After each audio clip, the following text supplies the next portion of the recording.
Hello, welcome back to my YouTube channel West Bengal land law consultancy.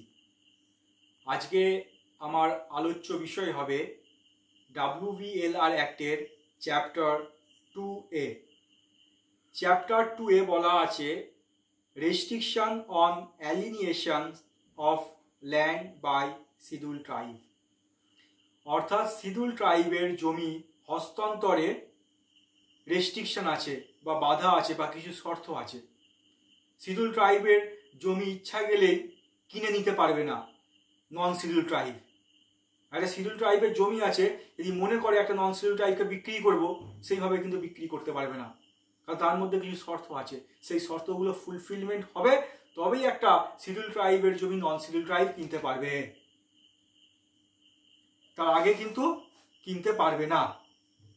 যাই হোক, তার মধ্যে under section 14F restriction on the sale of raiyat plot of land or any portion thereof, মানে under section 14F chapter 2 এর বলা আছে যে কি শর্ত আছে on the sale of raiyat plot of land or any portion thereof. এখানে কিন্তু শিডিউল ট্রাইবটা এই পয়েন্টের মধ্যে উল্লেখ নেই, তবে আমাকে ধরে নিতে হবে এটা শিডিউল ট্রাইবেরই রেস্ট্রিকশন, কারণ যেহেতু যে চ্যাপ্টার 2 এটা হচ্ছে শিডিউল ট্রাইবেরই কথা বলা আছে।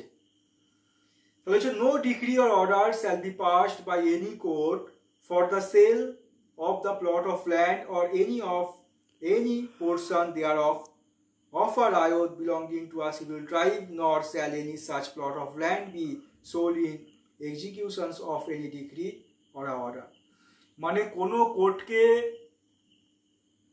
কোনো ডিক্রি বা অর্ডার পাস করতে পারবে না যে যেটা শিডিউল ট্রাইবের জমি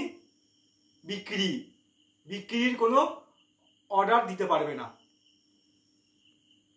তাহলে কোনো কোর্ট ডিক্রি বা অর্ডার পাস করতে পারবে না যে শিডিউল ট্রাইবের জমি বিক্রির জন্য তাকে নন শিডিউল ট্রাইবকে। No decree or order shall be passed by any court for the sale of the plot of land or any portion thereof, মানে হচ্ছে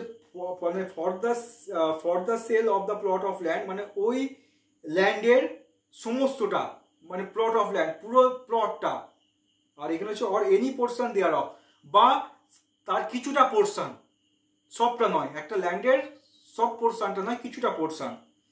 of a raiyat belonging to a schedule tribe nor shall any such plot of land be sold in executions of any decree or order, অর্থাৎ court কোনো decree বা order দিতে পারবে না schedule ট্রাইবের land বিক্রির ক্ষেত্রে। এবারে সাবসেকশন 2 এ বলছে notwithstanding anything contain in the code of civil procedure 1908, মানে সিভিল প্রসিডিওর যে কোড আছে সিপিসিতে যাই বলা থাকুক না কেন, and the Indian contract act 1872, অর্থাৎ ইন্ডিয়ান কন্ট্রাক্ট অ্যাক্ট 1872 এ যাই বলা থাকুক না কেন, no decree or order relating to any land interest in such land shall be passed by any court against a raiyat belonging to a schedule tribe. যদি কোনো decree বা order court pass করে কার বিরুদ্ধে, যে শিডিউল ট্রাইব রায়তের এগেনস্টে যদি order pass করে, আবার বলছি যে শিডিউল ট্রাইবের এগেনস্টে যদি অর্ডার পাস করে কোনো কোর্ট, সেক্ষেত্রে কি হবে, সেই অর্ডারটা আর সেই ডিক্রিটা কি হবে, সেটা হবে ভয়েড। সেটা কোনো এগ্রিমেন্টের ভিত্তি করে হতে পারে, তাদের মধ্যে কোনো কম্প্রোমাইজ হতে পারে, বা তাদের মধ্যে একটা কোনো কনসেন্ট হতে পারে, সম্মতি হতে পারে, যেভাবেই হোক না কেন।